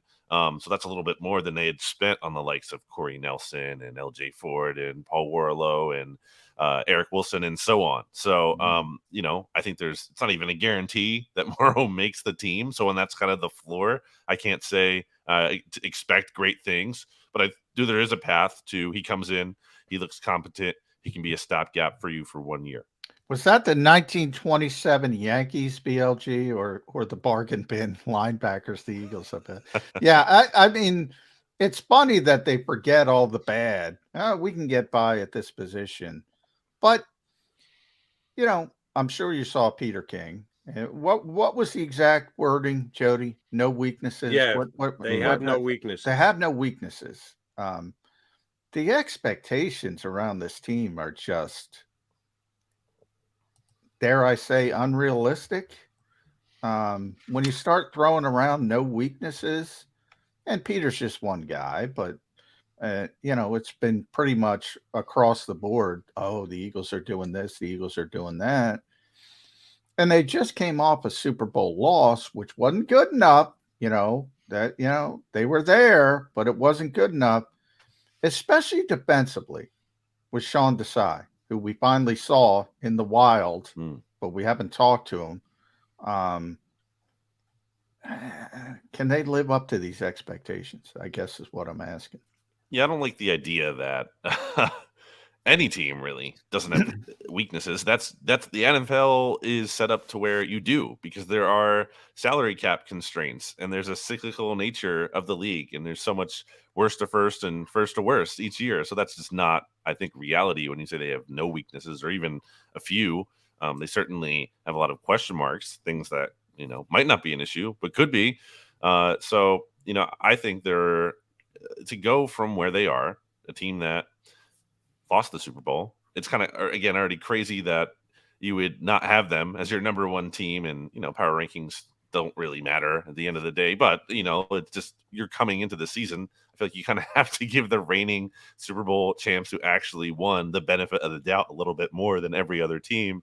And, you know, for the Eagles to be right there, it's hard. It's so hard to climb the mountain like that. Again, it doesn't mean it can't be done, but to merely expect it to happen. That's my thing. In a division where there hasn't even been a repeat winner since 2004, like, that's just not guaranteed. I know the conference is weak. I think they have a good chance to go back, but, you know, things happen. And sometimes, you know, what if it's the Eagles this year in the championship game where their quarterback gets knocked out instead of them doing it to the opponent? You know, there's so many things that are like luck and injuries along the way that you need to be good, but you also need the bounces to go your way. The way that Peter phrased it was, can't find a weakness.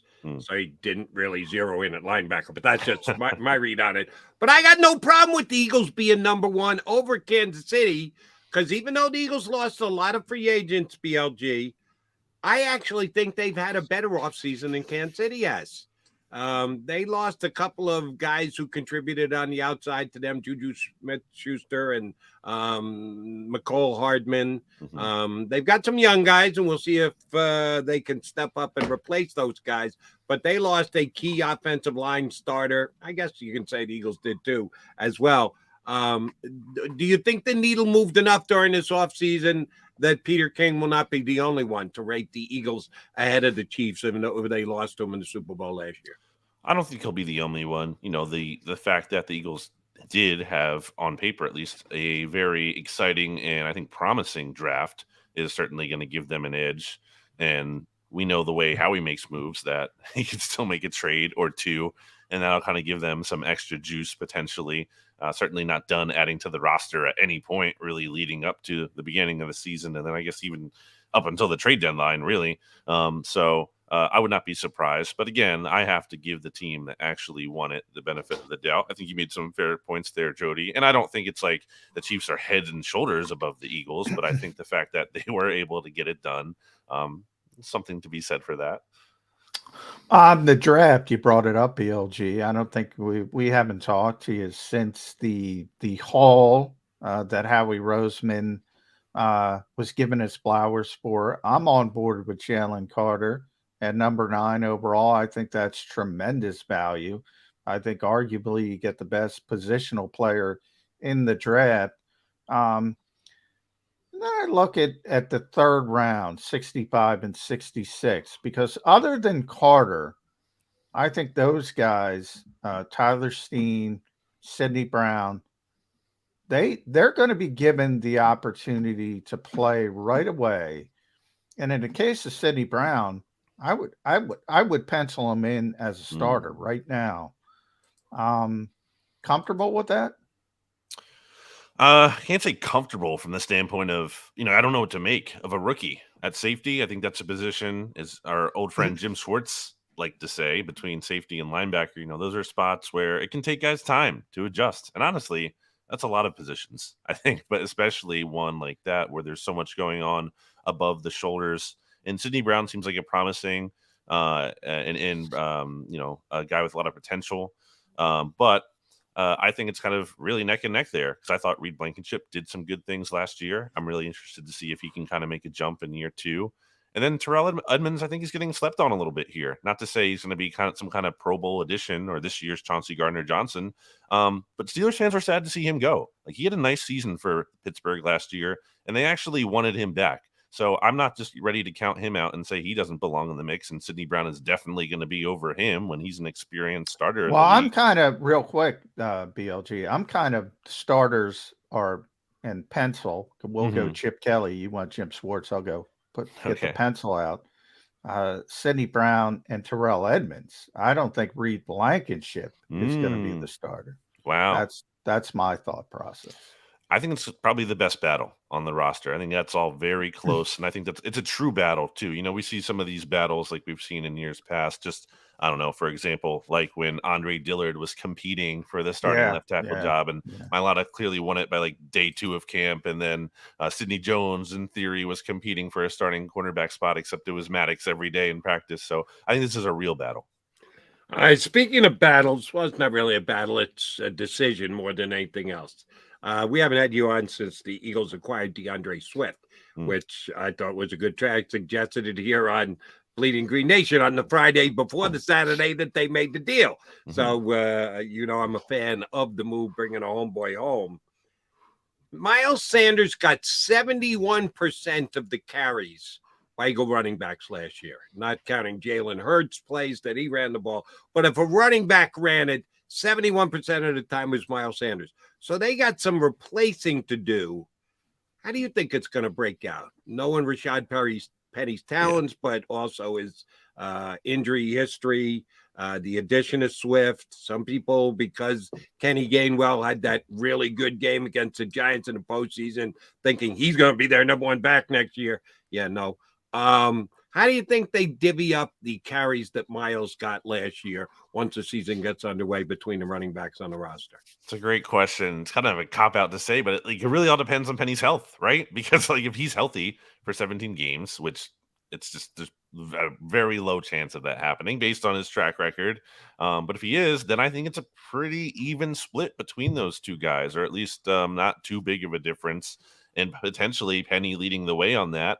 I think it could be a ride the hot hand kind of thing with those guys. But I'm expecting Penny to be unavailable for some kind of stretch here. Maybe not a season-ending injury, but maybe we're talking about missing 6 games or so, or if not all at once throughout the season. So in that sense, I think you have to go likelihood. I think Swift might be more likely, just because even though he's had his injury issues of his own, he has certainly been more available than Rashad Penny has. But I think you're looking at kind of a shared rotation there. I don't think one guy, barring injury, is going to be way, way, way out in front of the others there, at least in terms of carries. Now, touches is kind of a different conversation because of the fact that Swift can catch passes. But again, I don't think the Eagles are suddenly going to a running back heavy targeted offense when you have the guys at wide receiver and tight end that they do. Yeah, to kind of further that, that's why I think the micro is more important than the macro. So I'll ask it this way for you, BLG. If Rashad Penny's healthy for 8 games, in those 8 games, is he getting 71% of the running touches in those 8 games? Like, I don't care about the end game. You got to get Miles carries. But if he's not there for 8 games, he's not involved. I would think he's got to be the guy. He's got to be the lead back when he is healthy. I think he is, but I also think the Eagles are very cognizant of not wanting to put too much on his plate, and with the thought that, hey, we need this guy and want this guy to be available for the games that matter most late in the year. So I think they're going to be very judicious about not, like, for example, I don't think we're seeing Penny or really Swift getting 20 carries per game. That's really never. The Eagles really never did that with Miles Sanders. Yeah. What was his career high in carries for a game here? Like 24 or something? Yeah, Like he had 20 a couple times. Yeah, and those were rare. So I think that's what we're looking at. Yeah, I think that's an excellent point. They might protect Penny from the potential injury by not giving him the football that much. All right, another crystal ball question for you, BLG. If Dallas Goedert, we know, is going to be the Eagles' #1 tight end and is going to play as much as his availability is there. Hopefully it's 17 out of 17 games. How do the other tight ends line up for the Philadelphia Eagles when we get to opening week? Are they going to carry 4 tight ends? Is it going to be 3? And if they only carry 3, who are those 3 guys going to be in your mind? Yeah, I think, it depends on injuries and whatnot throughout training camp. I think you add Arnold like they did. Yeah, Dan Arnold talk. God, Dan Arnold. To that. For some injury insurance policy there. But I don't think Jack Stoll is like top liver to this team by any means. My co-host on BGN Radio, Jimmy Kempsky, likes to point out, like, when the Eagles are resting players late in the year, like Jack Stoll is like one of those guys. They like him as their #2 tight end as a blocker. So, I think he's has a good chance to make this team. And then to me, you look at skill sets, and Grant Calcaterra and Dan Arnold are kind of similar in terms of more pass catching friendly guys. So I think it's kind of more those guys battling out. I think you kind of lean Calcaterra if it's close. He's younger. You think he might have more upside. But I think, Arnold has a real chance if he has a strong summer to make the roster. Yeah, I was surprised by that signing, BLG. Maybe I put too much into it, but I thought the same as you. I said, maybe they're not as happy with Grant Calcaterra as people think. I don't think it has anything to do with Jack Stoll. He's, sort of the backup blocking tight end, if you want to call it that. Or is it just, bring in another body in case Grant Calcaterra doesn't take that step forward? An injury too, like last year, Calcaterra almost missed the entirety, other than like a couple practices there of training camp and the preseason. He's had a extensive concussion history as well, so I think you're kind of guarding against that. And just adding another guy, and it's possible they keep 4. They could if they don't really like their numbers at another position. It's not really crazy to think that they could keep a 4th tight end, or maybe you keep him on the practice squad and elevate him in certain situations, like they kind of did at least early on last year with Noah Tangiai.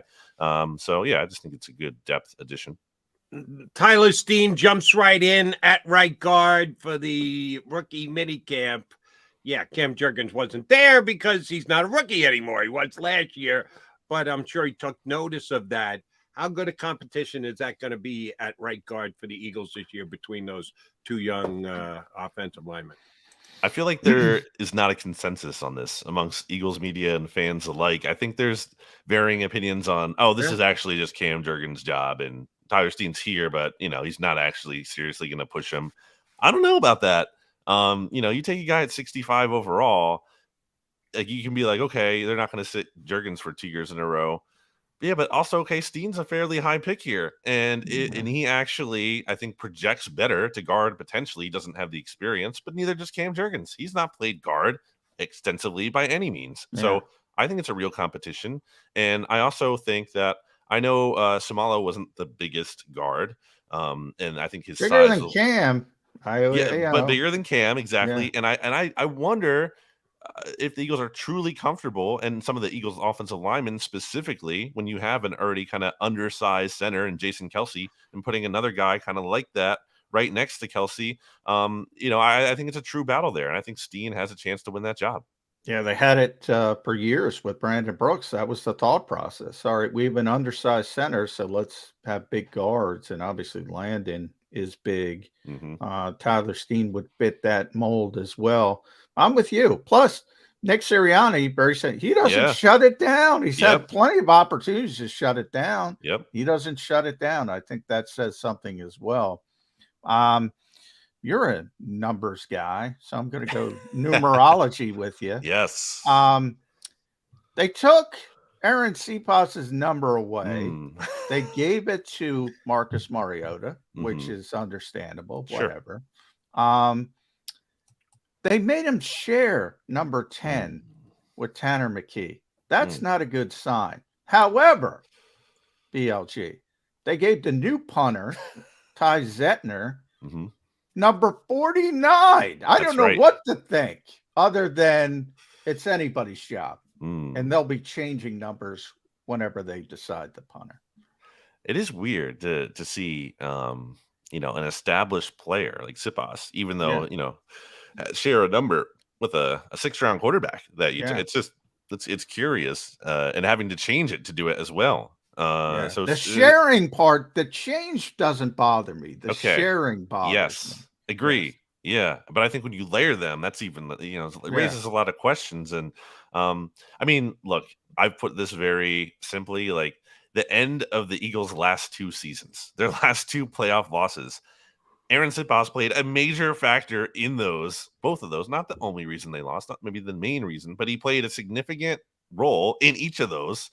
So am I supposed to be surprised if it would happen a 3rd season? Like I think it's a little tough to count on him once again. I don't know if for sure if Zettner is actually like real competition. It seems like he has some upside, but I don't really know that he's like has a great chance of unseating Cephas in this role. So if I'm the Eagles, I bring in Zettner, sure, because I think you need to have someone in camp every day pushing Cephas, but I'm also looking at all the other options out there. That's what I was going to ask. Is it going to be Cephas, Zettner, or TBD, to be determined? I'll take the field at this point. Yeah. All right. Yes. And I told Brendan when I asked him if he could come on the show with us, I was going to give him a hard time because he did an entire posting on every number the Eagles gave out to their new players and what it means and what it should have been and the like. That's right. Man, this guy puts effort in. If he's breaking down and giving analysis to number give outs, he's got too much time. Well, it does. There are points now. I think sometimes it's overrated, but there are points when you get a bad number, it tells you, you're not relevant in the team's eyes.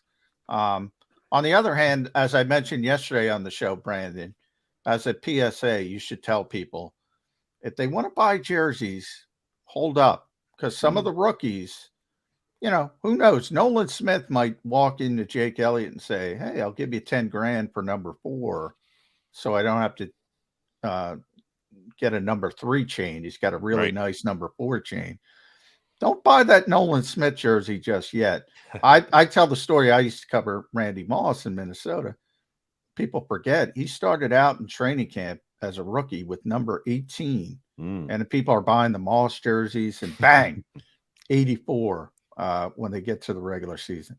Just be very, very cautious, fans. And always buy the throwback. That's how you fix that. Sure. Yeah. I think there's something you could argue, okay, you're one of the OGs, you got in on the ground Right. floor, like a Shady McCoy 29 Well, that's jersey, true. You for can always example. spin it. But yeah, Was that Shady's early number 29? I didn't even know that. Yep, 29 before he But went to then again, 25. I told John this Yeah. yesterday. I don't give a flying fart about numbers. I really don't. I had to read your whole post because I can't believe he's putting this much analysis into what number a guy wears. I don't even care. I should have, shame on me, I should have got the number 2 Jalen Hurts jersey because that's going to become a collector's item. Right. He's going to be so good as number 1 for so long. It's like, yeah, but I got number 2, and this is the real. So, we're making too much of numbers. Let's go back to talking football. All right, haven't asked you yet.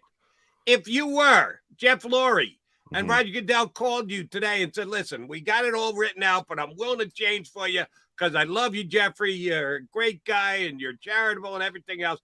If you want to dictate your first game of the season, I'll let you make a swap. If you don't like the one we've got attributed to you right now, we'll let you change it out. If you're Jeff Lurie, what's the best opening game for the Eagles this year? Well, if I'm answering as Jeff Lurie, I have a different answer maybe than Brandon Lee Gowton. Give me both. Give me Jeff Lurie first. Okay, Lurie should want to see the Chiefs because I think you got to get it out of the way.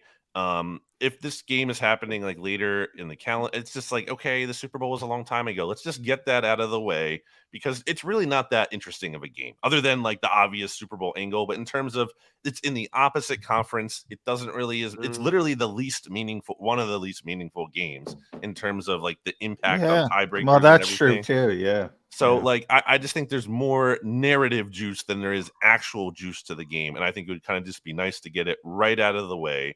And then Brandon Lee Gowton's answer is the Cowboys, because I don't think the Eagles have played the Cowboys in week 1 since like early 2000. It's overdue. It never happens. And I think, and it won't happen because of the networks and whatever, but I think it would just be a fun, I think the best way to start a season potentially, is to set the tone with a division win. And I think it'd be really interesting to see that. I didn't think of that, Brandon. Yeah. I should have. For us, I would say Washington. Let's get FedEx out of the way early. Bang. I want it out of the way. I don't want to be thinking about that FedEx trip in December. This is why I love John. When I ask John a question, most times he immediately goes to what the Eagles are thinking. Yeah. Right. And he can't separate. I said, no, I'm asking you, John, not what the Eagles are thinking. He can't do that. But if you're talking about start times, McMullen is now a focus. What's best for John? 1 o'clock. That's the only thing that matters. 1 o'clock, 17 times. That he can do that. That he can take himself out of. Yes. Well, listen, 1 what o'clock the Eagles Sunday. would do. No. He's got what's best for John McMullen on FedEx out of the way. Well, the last thing I want to say real quick on the Cowboys is that like there's been so many Eagles Cowboys games that have had no meaning and late in the season in week 18. It's like week 18. Put one in week 1 so it's meaningful, and you get Jalen Hurts versus Dak Prescott. All right, so here's the key. Gonna tick John McMullen off right away. Sunday night, Eagles Cowboys. If it's Eagles Cowboys, you got to go Sunday night, don't you? Yeah, you could. You should. Got to go prime time. You're going to make one of those 2 Eagle Cowboys game prime time for sure. You might as well do week 1, right? I'd be up for it other than, I don't like primetime games either for selfishly, for our sake. They should move them up to, I don't know, at least 7:30, something, move the schedule up a little bit. We don't need to cater to the West Coast that much, but alas. All right. At Brandon Gowton, make sure you follow BLG on Twitter, Bleeding Green Nation, the Grand Poobah at Bleeding Green Nation, managing editor, does a tremendous job there. ESPN just came out. Eagles have toughest schedule in the NFL, blah, blah, blah. We all know there's worst to first. It's meaningless at this point, but I think there's 3 layups on this schedule, maybe 4, but I kind of put the Washington Commanders aside. I think they don't look very good to me, but I look at Arizona at home and 2 road games, Tampa Bay, the LA Rams. Are people over a little bit too scared of this schedule on paper? I mean, the AFC East looks tough. The NFC West, San Francisco, Seattle look good. Minnesota is probably going to take a step back. I don't think it's as difficult as people are projecting it to be. Yeah, I think, if you're going by, I'm guessing the ESPN thing you Yeah, it's cited just is strength of schedule, right? It's not like Yes. projected win total. I'm Exactly. always a little more interested in, projected win total and Yeah, strength of yeah. schedule.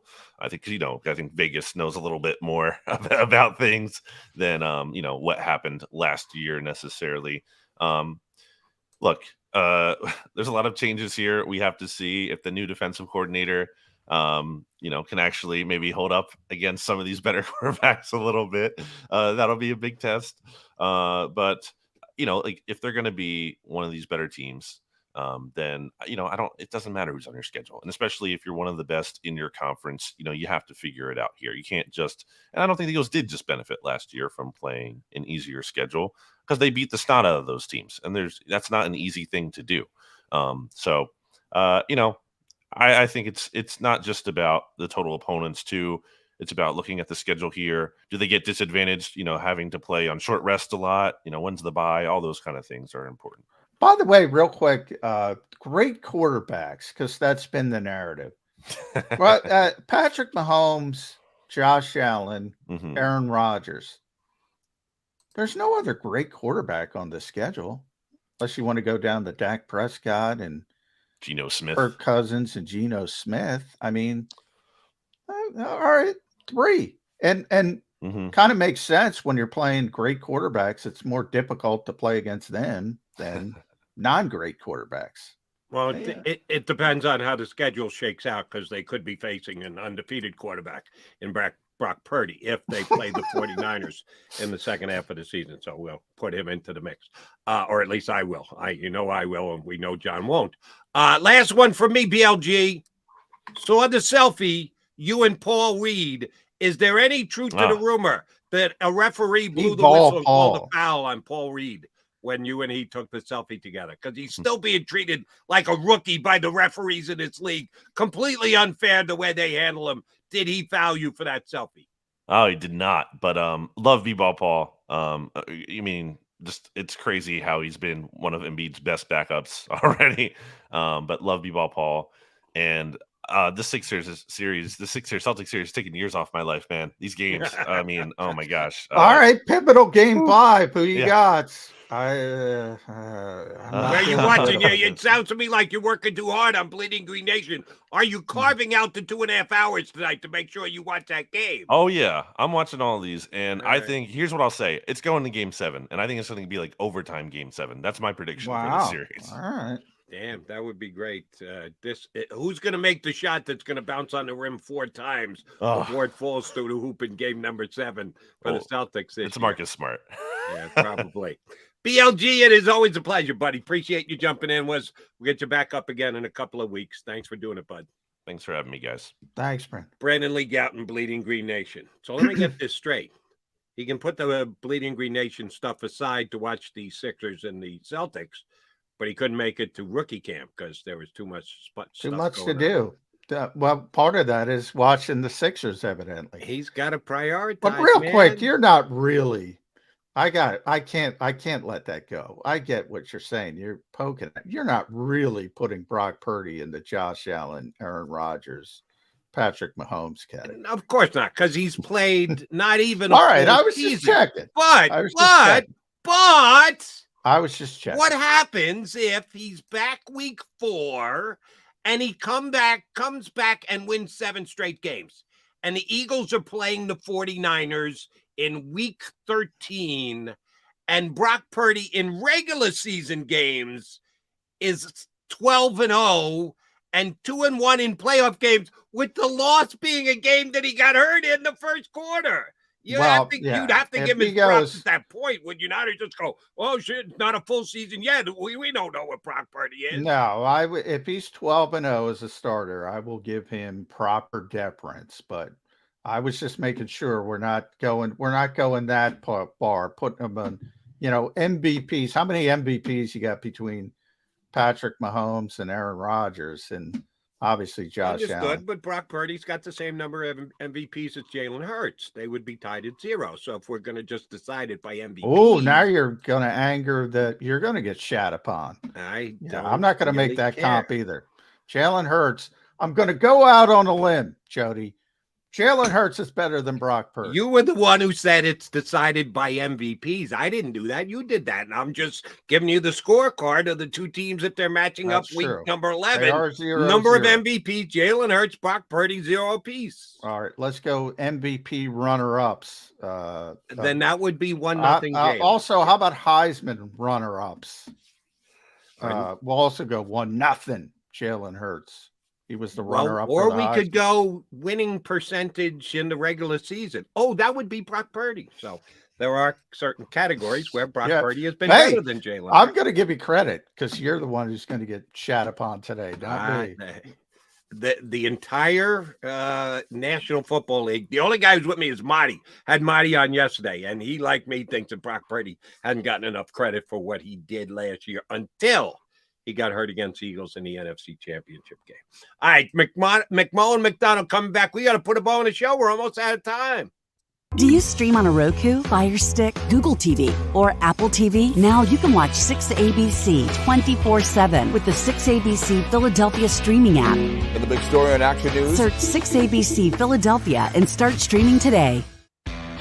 Go to get your game on. Go for the beers. Go for the cheers. Go for the hit and the hits. Go for the stakes and the stakes. Go to get your parlay on. Go to get your party on. Go for the scene. Go for the screens.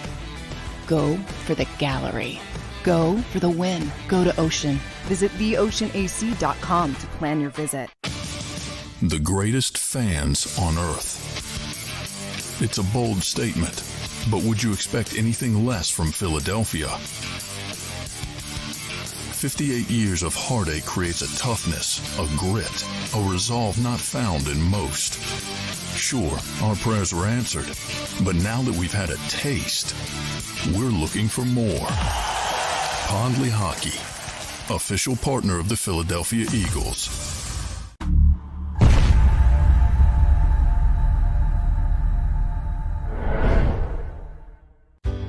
Go passionately.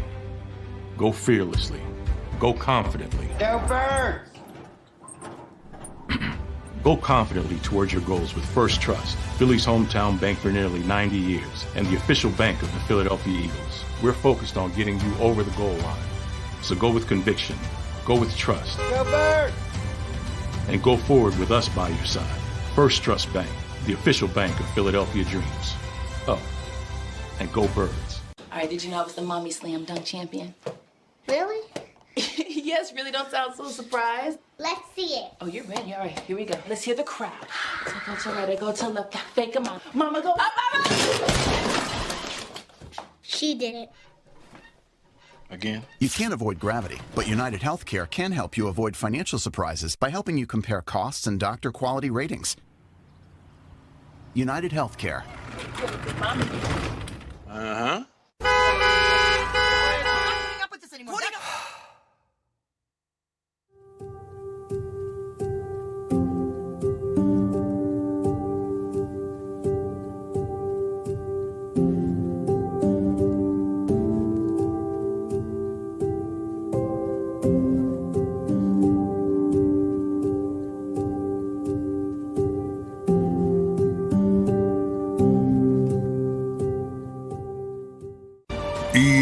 EAGLES, Eagles.